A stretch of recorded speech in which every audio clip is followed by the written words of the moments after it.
20 na bata namatay sa school bus accident sa Thailand.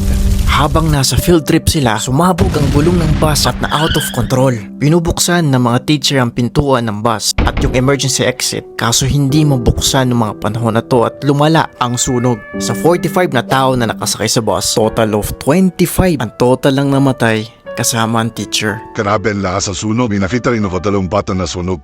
Ayon sa investigation ng mga pulis, after pumutok ang gulong sa harapan ng bus, nagkaroon ng sunog at lumawak ang apoy sa loob ng bus. Imagine mga kababayan, yung ating anak o ang ating pamilya pumunta sa bus trip o school trip at nagkaroon ng ganito. Masakit ito. As of now, bibigyan ng warrant of arrest ang bus driver at yung bus company. At patuloy pa rin ang mga investigation ng mga pulis sa aksidente na to. Mga kababayan, papayagan niyo pa ba ang inyong anak or family na mag field trip or school trip?